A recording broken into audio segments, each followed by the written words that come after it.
Gloire à l'Éternel, notre Dieu, notre Père. Amen. Amen. Vous avez bien mangé?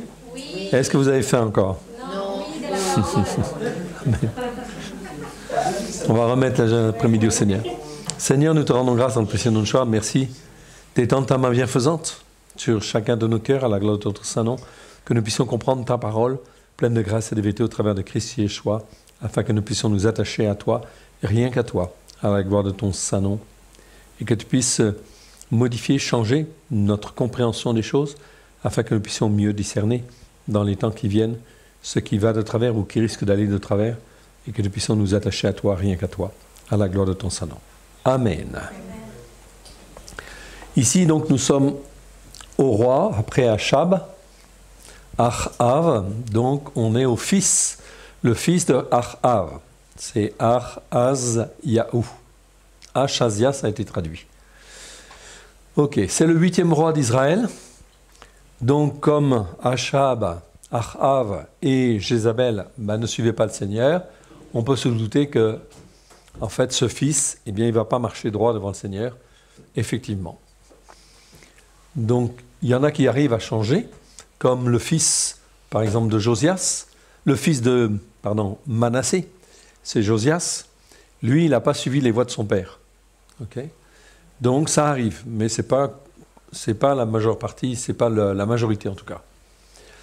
Araziahu, ça veut dire l'Éternel a soutenu, ou l'Éternel est mon secours, okay? Et secours, okay? Araziahu. Yahu, ça veut dire l'Éternel. Yahu, c'est l'Éternel. Et Araz, c'est le secours. Okay. Donc l'Éternel a soutenu, okay, ou a secouru, très bien. Son père avait reconnu que l'Éternel l'avait soutenu. Donc c'était une époque où Achab ou Achab suivait, suivait. Écoutait le Seigneur, il avait un petit peu plus de sensibilité par rapport à l'Éternel. Donc il avait appelé son fils, okay, de ce nom-là, Araziahu. Araziahu, fils d'Achab, régna pas très longtemps, 2 ans seulement. 2 ans, il fit ce qui est mal en fin de compte devant Dieu, bien sûr. Si on lit 1 Roi 22, versets 52 à 54, il nous est dit ceci. Achazia, fils d'Achab, régna sur Israël à Samarie, la 17e année de Josaphat, roi de Juda. Il régna 2 ans sur Israël. Il fit ce qui est mal aux yeux de l'Éternel, et il marcha dans la voie de son père, et dans la voie de sa mère, et dans la voie de Jéroboam, fils de Nébat, qui avait fait pécher Israël. Donc là, on souligne là, en réalité, on lit souvent très, très rapidement ça, mais on voit qu'il a suivi la voie de son père, la voie de sa mère, et la voie de Jéroboam, en fait, aussi. Okay? C'est pas pour rien que l'Écriture souligne effectivement ça. Il servit Baal et se prosterna devant lui. Il irrita l'Éternel, le Dieu d'Israël, comme avait fait son père. Donc là, on est dans des dérives, en fait, très importantes. C'est la conséquence de ce qui s'est passé, en fait, avant. Donc, il y a bien un héritage, en fait, spirituel qui se transmet, bien sûr, de génération en génération. Et, en fait, comme on dit en français, les chiens ne font pas des chats. C'est aussi ça. Il continua dans la voie de Yarovam, okay, Jéroboam, c'est-à-dire qu'Araziahu, okay, n'exerçait pas le pouvoir d'un roi, en fait, aussi. C'est aussi ça que ça veut dire. Okay? La voie de Jéroboam, oui. Mais la voie, en fin de compte, de son père, en fait, aussi. Son père ne s'est pas comporté comme un roi, donc c'est plutôt Achab, en fait. Ici, j'aurais dû mettre, en fait, ici. Les Écritures rajoutent qu'il marcha dans la voie de sa mère. Sa mère, c'était qui? C'était Jézabel. Donc, ça veut dire qu'il fit la même chose que Jézabel. Il poursuivit les prophètes, bien sûr, de l'Éternel, et il fit vraiment ce qui est mal, en fait, devant l'Éternel. Araziahu hérita donc de l'esprit de Jézabel. Celui-ci se transmet comme un héritage spirituel. Donc là, en fait, on le voit. Et quand on lit, en fait, le chapitre suivant de 2 Rois, okay, de versets 1 à 18, on s'aperçoit qu'il se comportait exactement de la même manière. Okay. C'est pour ça qu'Élie le Tishbite, okay, eh bien, en fin de compte, il va réagir. Il ne va pas forcément être très tendre avec les envoyés que, en fin de compte, ce roi-là va lui envoyer. Araziahu pourchassa les prophètes de l'Éternel, instaura des cultes idolâtres, se livra au vol, aux assassinats, pour régner sur Israël, comme sa mère, en fait, Jézabel avait fait. Donc vraiment, il fut entraîné dans le mal. C'est vraiment, en fait, une dégradation qui se fait de plus en plus. Puis, Ahaz-Yahu tomba gravement malade. Au lieu de se repentir et d'aller consulter l'Éternel, l'Écriture dit, et que l'Éternel son Dieu, et de revenir vers lui, il choisit d'aller consulter Baal-Zévouv. Baal-Zévouv, ok, ici c'est marqué Baal-Zébub, mais c'est Zévouv en réalité, en fait en hébreu. Baal-Zévouv, même chose que Belzébuth dans les traductions. C'est les traductions qui déforment en fait les mots. Ok, donc dans le Nouveau Testament, on te parle en fait de Belzébuth, mais en fait c'est Baal-Zévouv. Littéralement, Baal c'est le Seigneur, le maître, Zévouv des mouches. Ok. Dieu d'Écron. Alors ici, c'est bien en fait Écron, c'est-à-dire le Dieu qui était en fait à Écron, dans une ville de Gaza. Bon, donc c'était effectivement là, physiquement, mais en fait c'est bien sûr le diable, Baal-Zévouv, c'est effectivement le diable. C'est Satan. Dieu d'Écron, pourquoi la ville d'Écron? En fait ici, Écron, le mot en fait Écron, ça nous parle en fait des enfermements pour arriver à l'anéantissement. Okay, donc c'est bien effectivement ça. Dieu d'Écron, c'est celui qui enferme et qui en fait conduit à l'anéantissement. Ahaz-Yahu se montra particulièrement rebelle et belliqueux à l'égard de Éliaou. Éliaou, le prophète de l'Éternel. Aussi, l'Éternel mit un terme à son règne. 2 Rois 1, versets 1 à 18. Donc ce passage-là, je ne sais pas si vous vous en souvenez, en fait ici, il est dit en fait ceci. Moab se révolta contre Israël après la mort de Achab. 2 Rois, chapitre 1, verset 1, on commence. Or, Achasia tomba par le treillis de sa chambre haute à Samarie, et il en fut malade. Il fit partir des messagers et leur dit, « Allez consulter Baal-Zévouv, Dieu d'Écron, pour savoir si je guérirai de cette maladie. » Mais l'ange de l'Éternel dit à Élie le Tishbite, « Lève-toi, monte à la rencontre des messagers du roi de Samarie, et dis-leur, est-ce parce qu'il n'y a point de Dieu en Israël que vous allez consulter Baal-Zévouv, Dieu d'Écron? C'est pourquoi ainsi parle l'Éternel, tu ne descendras pas du lit sur lequel tu es monté, car tu mourras. » Et Élie s'en alla. Les messagers retournèrent auprès d'Achazia, et il leur dit, « Pourquoi revenez-vous » Ils lui répondirent, « Un homme est monté à notre rencontre et nous a dit, « Allez, retournez vers le roi qui vous a envoyé, et dites-lui, ainsi parle l'Éternel, est-ce parce qu'il n'y a point de Dieu en Israël que tu envoies consulter Baal-Zévouv, Dieu d'Écron? C'est pourquoi tu ne descendras pas du lit sur lequel tu es monté, car tu mourras. » Achazias leur dit que quel air avait l'homme. Ah oui, quel air. Excusez-moi, je ne vois pas avec les remarques aussi que j'ai pu mettre.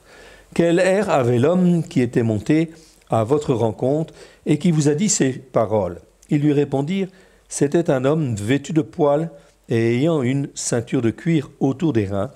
Et Achazias dit, c'est Élie le Tishbite. Il envoya vers lui un chef de 50 avec ses 50 hommes. Ce chef monta auprès d'Élie, qui était assis sur le sommet de la montagne, et il lui dit, « Homme de Dieu » ici, c'est marqué « homme Ish », mais de Dieu à Elohim. Donc la notion de à Elohim existait, en fait, évidemment, à cette époque-là. Donc il lui dit, « Homme du seul Dieu unique et vrai », le roi a dit, « Descends ». Élie répondit au chef de 50, « Si je suis un homme de Dieu, que le feu descende du ciel et te consume, toi et tes 50 hommes. » Et le feu descendit du ciel et le consuma, lui et ses 50 hommes. Achazia envoya de nouveau vers lui un autre chef de 50 avec ses 50 hommes. Ce chef prit la parole et dit à Élie, « Homme de Dieu », même chose en fait ici, il dit bien « homme de Elohim ». Ainsi a dit le roi, « hâte-toi de descendre. » Et lui leur répondit, « Si je suis un homme de Dieu, un homme de Ha-Elohim, que le feu descende du ciel et te consume, toi et tes 50 hommes. » Et le feu de Dieu descendit du ciel et le consuma, lui et ses 50 hommes. Verset 13, Achazia envoya de nouveau un troisième chef de 50, avec ses 50 hommes. Ce troisième chef des 50 hommes monta, et à son arrivée, il fléchit les genoux devant Élie, et lui dit en suppliant. Donc là, on voit que l'attitude de ce, troisième chef de 50 est de s'humilier devant, l'homme de Dieu. Et il lui dit, homme de Dieu, même chose, homme de Ha-Elohim, que ma vie, je te prie, et que la vie de ces 50 hommes, tes serviteurs, soit précieuse à tes yeux. Voici, le feu est descendu du ciel et a consumé les 2 premiers chefs de 50 et leurs 50 hommes, mais maintenant, que ma vie soit précieuse à tes yeux. L'ange de l'Éternel dit à Élie, descends avec lui et n'aie aucune crainte de lui. Élie se leva et descendit avec lui vers le roi. Et il lui dit, ainsi parle l'Éternel, parce que tu as envoyé des messagers pour consulter Baal-Zébut, un dieu de Écron, et comme s'il y avait en Israël point de Dieu dont on puisse consulter la parole, tu ne descendras point du lit sur lequel tu es monté, car tu mourras. Achazia mourut, selon la parole de l'Éternel prononcée par Élie, et Joram régna à sa place, la seconde année de Joram, fils de Josaphat, roi de Juda, car il n'avait point de fils. Ok ? Donc là, on voit que la relation, bien sûr, avec les hommes de Dieu, elle est extrêmement, extrêmement tendue, évidemment, mais que le troisième homme fait preuve, ici, d'humilité, et que le troisième chef de 50 fait preuve d'humilité, et quelque part, il demande grâce, malgré la corruption qu'il y a, dans le pays, et il obtient, bien sûr, grâce. Ok ? Donc ça, c'est la vie de Ahaz-Yahu. Il ne s'est toujours pas repenti, bien évidemment, et il est mort, en fin de compte, sur son lit. Ensuite, après lui, c'est son fils. Son fils, c'est Joram. Dans nos traductions, c'est traduit par Joram. Et c'est toujours embêtant parce qu'il va y avoir aussi, en Juda, un fils de roi qui va s'appeler Joram, à peu près à la même époque. Donc c'est très embêtant parce que ça entraîne des confusions. Si on avait gardé, les mots hébreux, où le phonétique, ça aurait été, meilleur.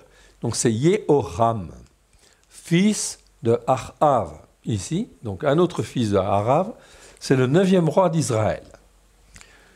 Donc lui, comment va-t-il se comporter ? Pas beaucoup mieux. Yehoram, qui veut dire l'Éternel a exalté.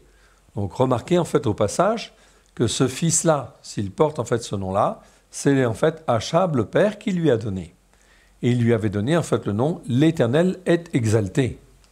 Donc au travers des noms que l'on voit, qui ont été donnés au fils de Achab, on voit bien que Achab, à un moment donné, il y avait une certaine crainte de Dieu, ou une certaine, on va dire, respect de Dieu, et il appelait ses fils, tous ont des relations avec Dieu.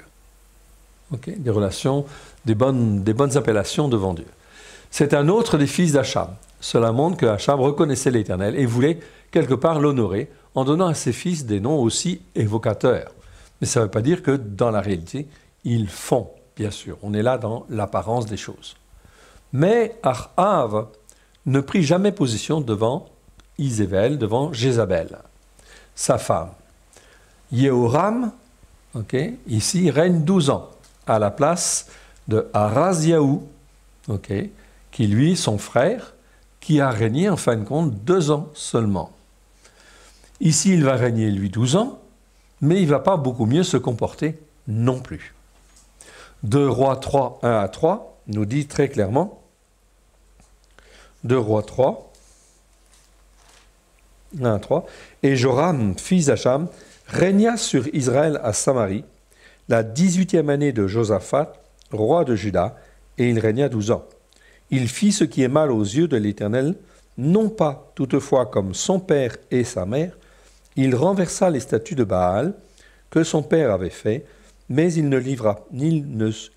se livra au péché de Jéroboam, fils de Nébat, qui avait fait pécher Israël, et il ne s'en détourna point Voilà ce que dit en fait l'Écriture. Donc lui, il a eu une petite conscience, en fait, ici, vis-à-vis de l'Éternel.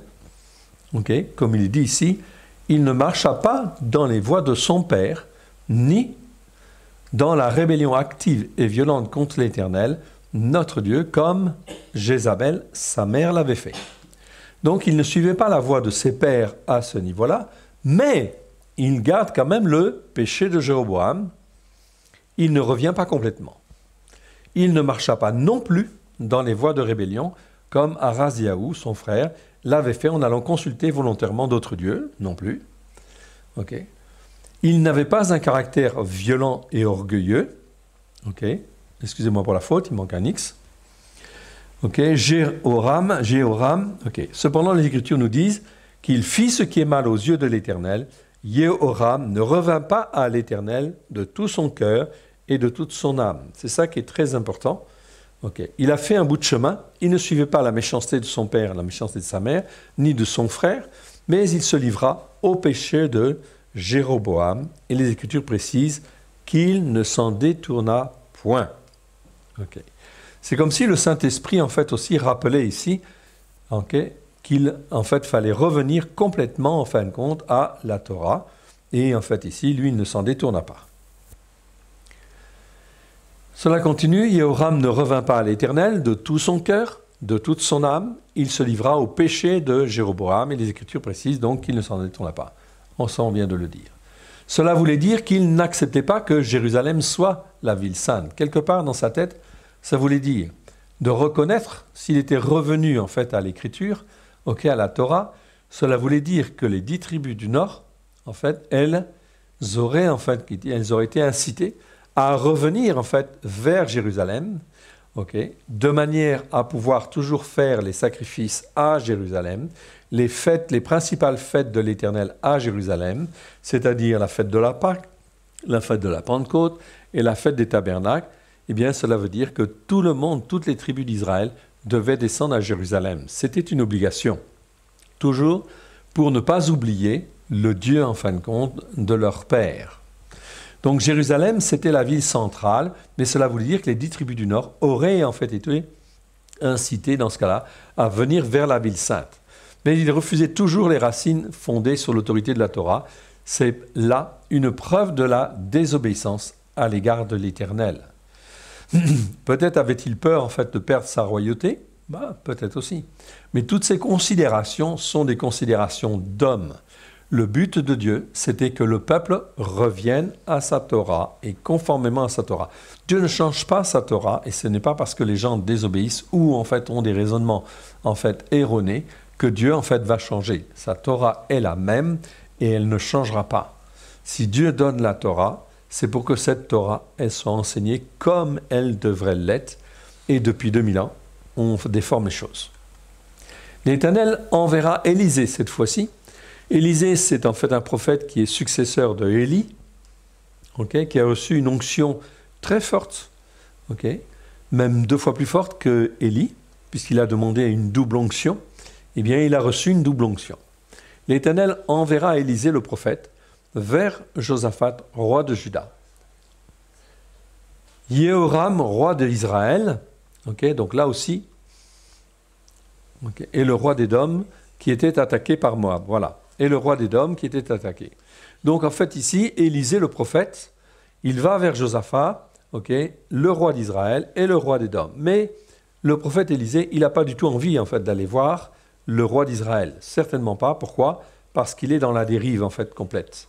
Mais si Élisée en fait va voir, c'est parce que en fait ici, Josaphat va lui demander. Dans cette coalition des 3 rois en fait ici, donc roi de Juda, roi d'Israël et roi d'Édom, ils sont ensemble. Ils sont ensemble face effectivement à Moab, qui est en fait un peuple cruel, un peuple vraiment très très très violent, et qui en fait là se lève pour attaquer d'abord en fait Israël. Non pas Josaphat. En fait dans cette histoire, ils n'avaient rien à faire en fait ensemble, mais en fait ils sont ensemble. Donc Josaphat demande à consulter Élisée le prophète. À cette occasion, l'Éternel fait des reproches très clairs à Jéhoram, Joram, roi d'Israël, et lui dit que s'il n'était pas avec Josaphat, roi de Juda, il ne prêterait aucune attention à lui et ne le regarderait même pas. Ok? À cause, en fin de compte, de sa désobéissance. Il pourrait, en fin de compte, prier ou demander quelque chose, etc. Il n'aurait, en fait, aucune aide dès lors qu'il ne se repent pas et ne revient pas de sa mauvaise voie. 2 Rois, chapitre 3, versets 12 à 19. 3, 12 à 19. Cela nous dit, en fait, ceci. Ok, 12 années. Et Josaphat dit, la parole de l'Éternel est avec lui.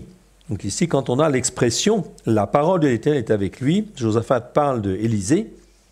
Ok, parce que, en fait, ici, tous les prophètes qui étaient, en fait, en Israël, eh bien, profitaient favorablement, prophétisaient favorablement.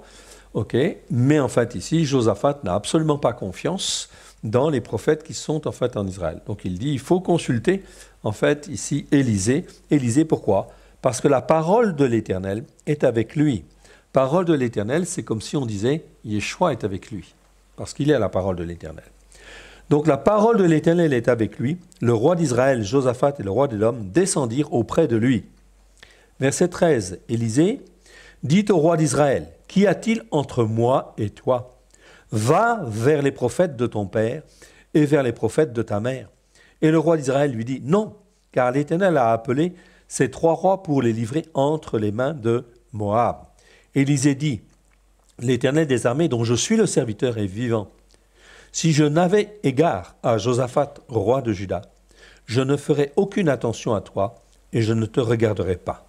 Maintenant, amène-moi un joueur de harpe. Et comme le joueur de harpe jouait, la main de l'Éternel fut sur Élisée. Et il dit, ainsi parle l'Éternel, faites dans cette vallée des fosses, car ainsi parle l'Éternel, vous n'apercevrez point de vent, et vous ne verrez point de pluie, et cette vallée se remplira d'eau, et vous boirez, vous et vos troupeaux, et votre bétail. Mais cela est peu de choses aux yeux de l'Éternel. Il livrera Moab entre vos mains. Vous frapperez toutes les villes fortes et toutes les villes d'élite. Vous abattrez tous les bons arbres. Vous boucherez toutes les sources d'eau. Et vous ruinerez avec des pierres tous les meilleurs champs. Or, le matin, au moment de la présentation de l'offrande, voici l'eau arriva du chemin d'Édom et le pays fut rempli d'eau. Verset 21. Cependant, tous les Moabites avaient appris que les rois montaient pour les attaquer. Et on convoqua tous ceux en âge de porter des armes, et même au-dessus, et ils se tinrent sur la frontière. Ils se levèrent de bon matin, et comme le soleil brilla sur les eaux, les Moabites virent en face d'eux les eaux rouges comme du sang. Ils dirent, c'est du sang. Les rois ont tiré l'épée entre eux, ils se sont frappés les uns les autres. Maintenant Moabites au pillage. Et ils marchèrent contre le camp d'Israël, mais Israël se leva et frappa Moab, qui prit la fuite devant eux. Ils pénétrèrent dans le pays et frappèrent Moab. Ils renversèrent les villes et jetèrent chacun des pierres dans tous les meilleurs champs, et les en remplirent, et ils bouchèrent toutes les sources d'eau, et ils abattirent tous les bons arbres, et les frondeurs enveloppèrent et bâtirent Kir Hareset, dont on ne laissa que des pierres.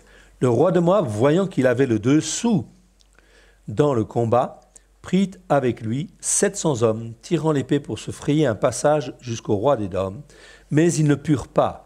Il prit alors son fils premier-né, qui devait régner à sa place, et il l'offrit en holocauste sur la muraille. Et une grande indignation s'empara d'Israël, qui s'éloigna du pays de Moab et retourna dans son pays. On voit que la situation, en fait, à l'époque, est vraiment, en fait, très, très dure. Ok ? Donc, on est face, effectivement, à, des corruptions spirituelles très, très fortes, évidemment. Donc, voilà la situation dans laquelle se trouve ici Yehoram. Yehoram ne revint pas à l'Éternel de tout son cœur et de toute son âme. Il se livra au péché de Jéroboam, et les Écritures précisent qu'il ne s'en détourna point.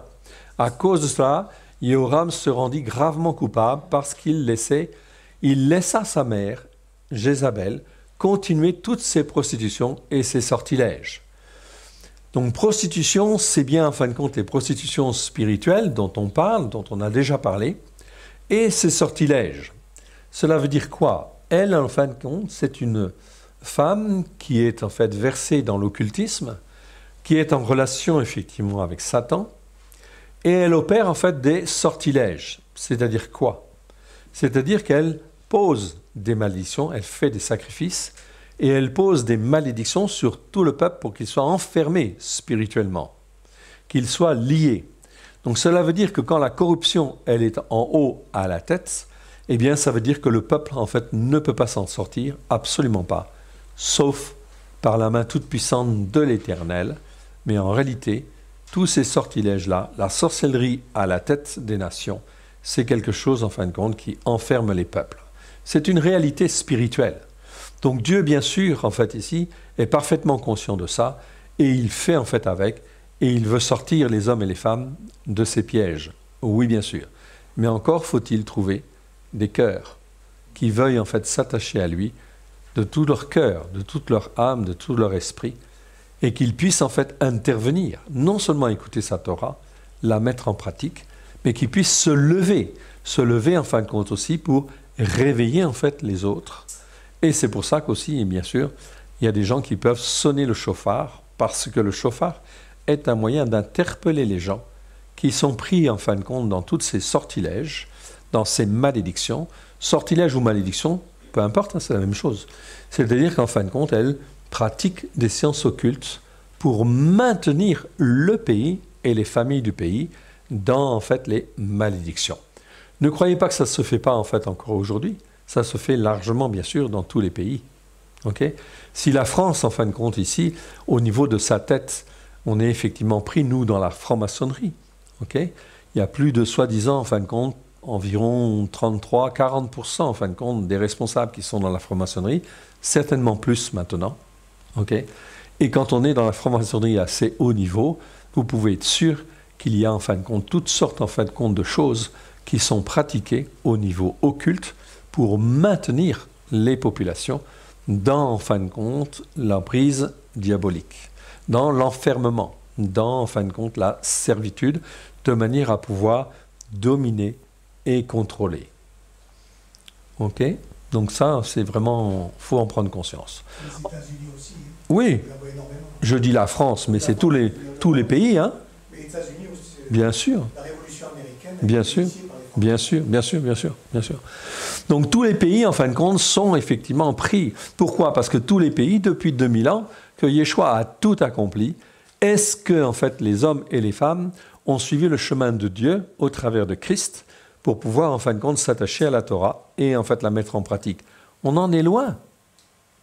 On en est très loin. Donc, résultat des courses, la conséquence de ça, ça veut dire que Jézabel, elle a pris de plus en plus de puissance dans chacun des pays, oui bien sûr, la puissance de Jézabel, et dans chaque pays, vous avez en fin de compte des serviteurs de Jézabel, okay, qui en fait sont là à pratiquer en fait l'occultisme à la tête du royaume pour maintenir en fait le peuple dans en fin de compte l'oppression et en fin de compte sous un joug et une domination. C'est une réalité spirituelle. Okay? Dieu est parfaitement conscient de ça. C'est pour ça qu'en fait, il veut secouer en fait ces choses-là, et il va secouer d'une manière grave. Pourquoi? Pour que les gens soient interpellés et qu'ils puissent en fait avoir l'opportunité de dire « mais la vérité, elle est où ?» Ben, la vérité, il n'y a pas 36 vérités, elle est auprès de Dieu, et rien qu'auprès de Dieu, pas ailleurs. Il n'y a que la Torah qui est la vérité. Et pour sortir de ces jougs, etc., qui pèsent sur les autorités spirituelles au niveau national. Je parle des autorités spirituelles au niveau diabolique, etc. Ce sont des dominations, ce sont des princes, ce sont des autorités qui sont installées, effectivement, non seulement à la tête de la nation, aussi sur toutes les régions, etc. Il y a, en fin de compte, des dominateurs sataniques qui sont là et qui règnent, bien évidemment, de manière à quadriller, en fait, le pays et évidemment maintenir les populations sous un joug spirituel pour qu'ils ne viennent pas entendre la parole, en fait, ici. Okay? Et qu'ils puissent écouter la parole et la mettre en pratique. L'écouter, qu'elle puisse rentrer dans le cœur, faire son travail s'attacher à Dieu, ça c'est extrêmement dangereux. Pour Satan, c'est extrêmement dangereux. Voilà pourquoi Jézabel, elle intervient ici, partout, pour empêcher les gens, en fin de compte, d'écouter la parole et de se lever. Okay? Donc c'est un combat spirituel. Okay? Et dans ce combat spirituel, dès lors que l'on commence à comprendre cela, Dieu veut lever des cœurs et en fait des âmes, des cœurs et des âmes, qui en fait vraiment ont décidé de s'ancrer sur la Torah, les prophètes et les psaumes, et qui sont capables d'aller sonner du chauffard à droite et à gauche. Pourquoi le chauffard? Parce que le chauffard est un instrument de combat spirituel. Et en fait, sonner du chauffard, ça ébranle le cœur des gens. Le but du chauffard, c'est d'interpeller les gens en disant que Dieu est là et il peut sauver. Il est tout puissant pour sauver. Venez, écoutez-vous, écoutez, repentez-vous, attachez-vous à Dieu et lui, il saura faire. Comment sortir, en fait, pour sortir de tous ces jougs-là, etc. Okay? Rien n'est impossible à Dieu. Il faut seulement des cœurs qui s'attachent, qui décident de s'attacher à Dieu et de rester attachés à Dieu. C'est le problème de tous ces hommes-là. Ils ne savaient pas, en fait, ici, prendre la bonne décision et ils ne savaient pas s'attacher à Dieu et rester, en fait, attachés à Dieu pour revenir. Tous les rois d'Israël, ça a été comme cela, génération après génération, et ça n'a fait qu'empirer. Qu'empirer. Ok. Cela voulait dire ici, donc en d'autres termes, Jézabel pratiquait l'occultisme à la tête du royaume, ça c'est extrêmement dangereux, ok, parce que cela veut dire une emprise en fait de l'occultisme, en fait ici, extrêmement forte sur tout le pays. Tous les pays, bien sûr, il y a la France, il y a les États-Unis, tous les pays ont des chefs en fin de compte sur leur pays, ok, qui sont des chefs diaboliques qui en fait gèrent en fait ici le pays. C'est pas pour ça que Dieu ne peut pas en fin de compte intervenir, mais il ne peut intervenir vraiment qu'avec sa Torah. Ok. Alors, cela voulait dire que par elle, toutes sortes de sortilèges, des esprits démoniaques pouvaient agir sur les enfants d'Israël, des 10 tribus du Nord. Ils étaient donc ainsi tous liés et empêchés de revenir à l'Éternel. Liés et empêchés de revenir, mais pas complètement. C'est-à-dire que s'il y a un cœur repentant, c'est Dieu qui sonde les cœurs, qui sonde les reins. Même si les personnes sont tout seules, à droite ou à gauche, Dieu le voit et Dieu en fait agit. La preuve en fait aussi, c'est qu'en fait il y a des hommes et des femmes qui ont toujours servi en fait l'Éternel. Élie dira en fin de compte, moi seul je suis resté. En réalité Dieu va dire, moi je me suis gardé 7000 hommes. Okay? Même chose, même dans un milieu très corrompu, si on veut s'attacher à Dieu, on peut rester attaché à Dieu. Nous voyons donc ainsi beaucoup mieux pourquoi l'Éternel n'avait aucune estime pour le roi de Joram, tout simplement parce qu'à cause de lui, il laissait sa mère, en fait, ici agir dans l'occultisme pour, en fait, agir sur tout le peuple, en fait, d'Israël. Donc tout cela est ce qu'il ne faisait pas devant Dieu. Il ne se détourna pas du péché de Jéroboam. Okay? Eh bien, en fin de compte, tout cela, ça veut dire que le peuple, il est entraîné, en fait, dans la désobéissance et les choses ne peuvent pas se faire correctement. Jéhoram, fils d'Ahav, ici, roi d'Israël, n'a aucunement rempli son rôle de roi en Israël. S'était-il vraiment repenti du péché de son père? La réponse est non. Avait-il dénoncé les péchés de sa mère? Non, il ne les a pas dénoncés. Il ne les a pas continués, mais il ne les a pas dénoncés. La preuve, c'est qu'il laisse sa mère en fait agir. A-t-il destitué sa mère de son rôle de reine, comme Asa, roi de Juda, l'avait fait? Asa fut un bon roi en fait en Juda, donc dans les tribus du sud, effectivement, Asa, l'avait fait, parce qu'elle avait fait une idole d'Astarté. Simplement parce qu'elle avait fait une idole d'Astarté, eh bien effectivement, le roi de Juda l'a destitué. 1 Roi chapitre 15, lisons juste ce passage pour bien montrer en fait le choix. Bien sûr, répudier sa mère, c'est certainement pas forcément une chose facile. Mais lui, il l'a fait. 1 Roi chapitre 15, versets 9 à 15.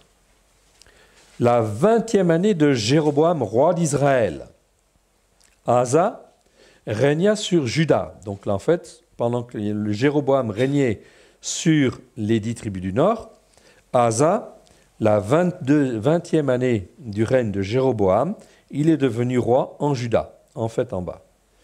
Asa régna sur Juda. Il régna 41 ans à Jérusalem. Sa mère s'appelait Maaka, fille d'Abisalom.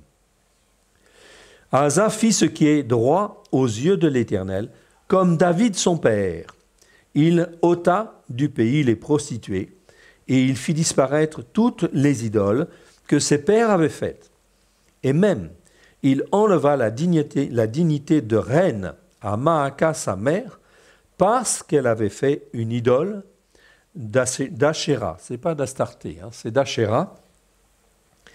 Asa abattit son idole et la brûla au torrent de Cédron. Mais les hauts lieux ne disparurent point, quoique le cœur d'Asa ait été en entier à l'Éternel pendant toute sa vie. Il fit dans la maison de l'Éternel des choses consacrées par son père et par lui-même, de l'argent, de l'or et des vases. Amen. Qu'est-ce qui se passe? Ok. Donc ici, Asa, il a réagi. Okay, ça ne veut pas dire qu'il a bien réagi, mais il n'a pas supprimé en fait ici toutes les idoles dans son pays en fait aussi. Donc la corruption effectivement a été là quand même. Ok, qu'elle avait fait une idole d'Astarté ou d'Ashéra plutôt. La réponse ici est non, il n'a pas agi comme ça. Asa, roi de Juda, à cause de son attitude plus déterminée et plus intègre, fut béni par l'Éternel. Oui, tout au long de sa vie, il a été en fait béni, sauf à la fin de sa vie, où effectivement il a fait quelques graves erreurs, et en fait il est mort en ayant en fait des problèmes aux pieds.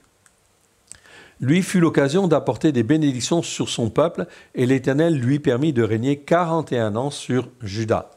Donc il a régné longtemps, apportant une bénédiction très importante. Donc cela nous montre vraiment en fin de compte ici la différence entre tel roi et tel autre roi. Asa se comporta bien aux yeux de l'Éternel une grande partie de sa vie. Jéhoram, par son attitude passive et laxiste, s'est rendu complice de Jézabel, sa mère. Voilà pourquoi il fit ce qui est mal aux yeux de l'Éternel. Il persévéra dans la voie du méchant qui mène à la ruine. Psaume chapitre 1, verset 6. Ok. Après, en fait, Jéhoram, Joram, il a un fils. Ok.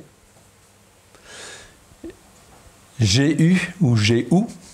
En hébreu, c'est toujours ou, parce que le U n'existe pas en fait en hébreu. Fils de Josaphat, fils de Nimshit. C'est pas Josaphat ici, le roi d'Israël. C'est un autre Josaphat. Fils de Josaphat, fils de Nimshi. C'est pour ça qu'on dit fils de Josaphat et fils de Nimshi. Okay? C'est pour mieux l'identifier. Okay? Ce fut un roi qui revint à l'Éternel. Dieu l'avait choisi quand même, enfin il revint en grande partie, mais pas complètement. Mais en fait, il a été choisi par Dieu pour faire le nettoyage en fait en Israël. Jéhu signifie « c'est l'Éternel ». Jéhu exécute entièrement la volonté de l'Éternel à l'égard de la maison de Achab.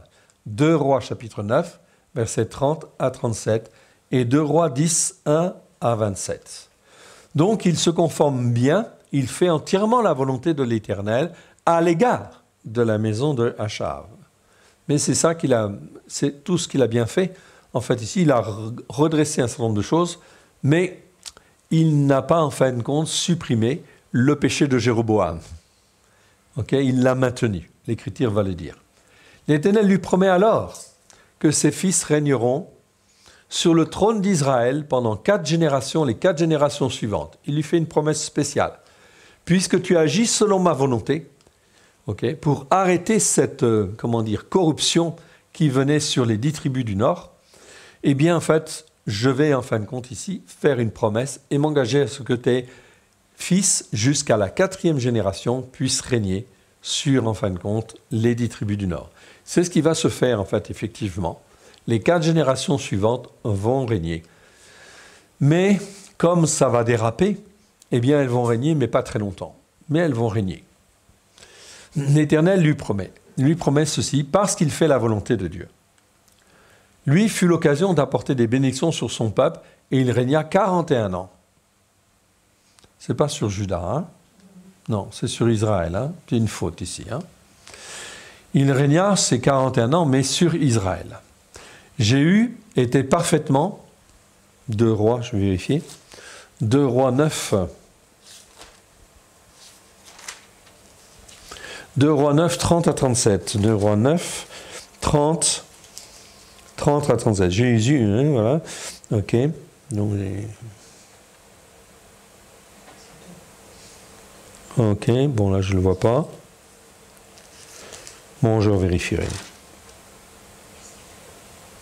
Idolâtrie de Jéhu.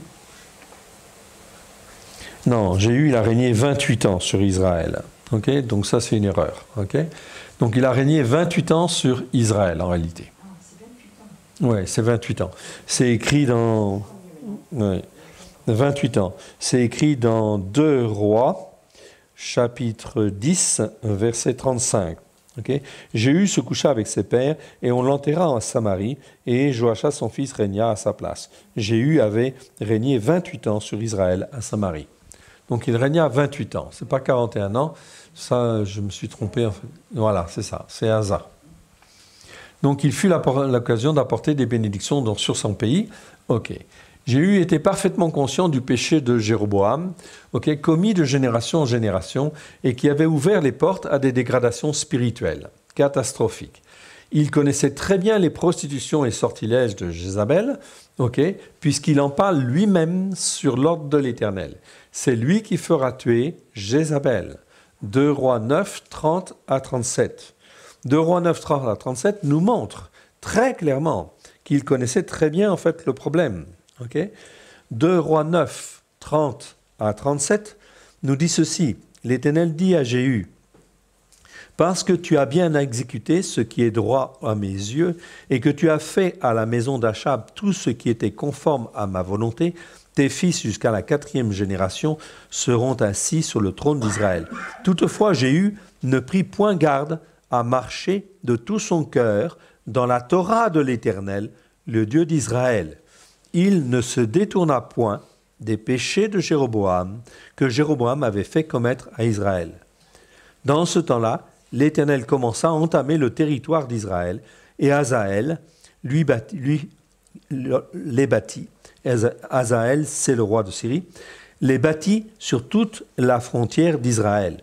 Depuis le Jourdain, vers le soleil levant, il bâtit tous les pays de Galaad, les Gadites, les Réubénites, les Manassites, depuis Aroër, sur le torrent de l'Arnon, jusqu'à Galaad et à Bassam. Donc ici, il connaissait très très bien effectivement les prostitutions effectivement de Jézabel. Il va en parler notamment dans tous ces passages en fait là. Il était parfaitement conscient, mais c'est pour ça, mais pourtant, il ne va pas supprimer. Malheureusement, Yéhou ne prit pas garde de marcher de tout son cœur dans la Torah de l'Éternel, c'est ce qu'on vient de lire, le Dieu d'Israël. Il ne se détourna point des péchés de Jéroboam. 2 Rois 10, 31. Voilà pourquoi, en fait, on voit très très bien que ça, c'est quelque chose d'extrêmement important. Il faut revenir à la Torah, l'écouter et la mettre en pratique. Sinon, il y a de graves problèmes. Comme il n'a pas un cœur, en fait, vraiment pour revenir à l'Éternel, il va faire beaucoup d'erreurs dans sa manière de juger, en fait, aussi. Alors, pourquoi n'abandonne-t-il pas ces pratiques? On peut se poser la question. On aurait pu penser que Yéhou, parce qu'il était oint par Élisée, je vous rappelle que Yéhou, il a été oint par Élisée, par l'un des plus grands prophètes. On aurait pu penser qu'il ne dévierait pas, parce qu'il est oint. En fait, ce n'est pas parce qu'il est oint qu'il ne peut pas dériver. Dans son cœur, dans sa tête, il y a des choses qu'il ne comprend pas. Il ne comprend pas certaines choses et en fait, il est déformé en fait dans sa tête. Il va même offrir sa fille en fait en sacrifice à un moment donné. C'est en fait ici comme une abomination devant l'Éternel, évidemment. Donc pourtant, il est oint. Il est oint par l'Éternel au travers d'Élisée. Mais dès lors qu'il ne revient pas pleinement, en fin de compte, à la Torah, sa manière de comprendre les choses et de marcher, elle est faussée. Faussée sur un certain nombre de choses. Les Écritures ne nous cachent rien et nous montrent que Yéhou ne se détourna pas non plus des péchés de Jéroboam, que Jéroboam avait fait commettre à Israël. Ça, on l'a vu. C'est là le seul reproche qui lui est fait. Voilà donc un appelé qui ne se sanctifie pas entièrement et qui préfère garder ses habitudes et les coutumes de ses pères. Autrement dit, Yéhou ne revint pas à la Torah de l'Éternel de tout son cœur et de toute son âme. Cela déplut à l'Éternel qui ne voulait pas que Yéhou retombe et n'entraîne à nouveau les enfants d'Israël dans de nouvelles dérives spirituelles. Alors que fit l'Éternel notre Dieu pour essayer de ramener Jéhu? Eh bien, en fait, on va le voir. L'Éternel permit à un ennemi plutôt cruel d'entamer le territoire d'Israël. 2 Rois 10, 32 à 35. Donc, il est attaqué à droite et à gauche pour se poser, en fait, les bonnes questions et, en fait, qu'il puisse éventuellement revenir, en fait, encore. Mais ça ne va pas le faire. Ensuite, Jéhu va être remplacé par son fils, il va mourir, et c'est Joachas, son fils, qui va prendre effectivement la suite. Donc ici, Joachas, Yehoachaz, ici, fils de Yéhou, 11e roi d'Israël. Donc ce fils-là veut dire l'Éternel a saisi. Donc Jéhu, son père l'appela ainsi parce qu'en réalité, il ne fut pas un bon exemple pour son fils. Celui-ci fut donc prédisposé à être entraîné dans une mauvaise voie. Joachaz régna 17 ans, mais sa vie ne fut absolument pas glorieuse. 2 Rois 13, 1 à 9, il a en fin de compte dérapé. Dérapé en fait d'une manière assez grave. Israël fut soumis à Hazaël, roi de Syrie, et à son fils Ben-Hadad, car la colère de l'Éternel s'enflamma contre lui et contre Israël, qui continuèrent les péchés de Jéroboam. Ils se livrèrent aussi au culte de Ashéra, ici. Donc on est toujours en fait dans les mêmes cultes et les mêmes dérives en fait qui sont là et qui reviennent. Même si elles sont annihilées en fin de compte à certaines époques, en fait le péché de Jéroboam montre qu'il y a désobéissance et donc forcément des portes ouvertes qui vont en fait réactiver en fin de compte les perversions.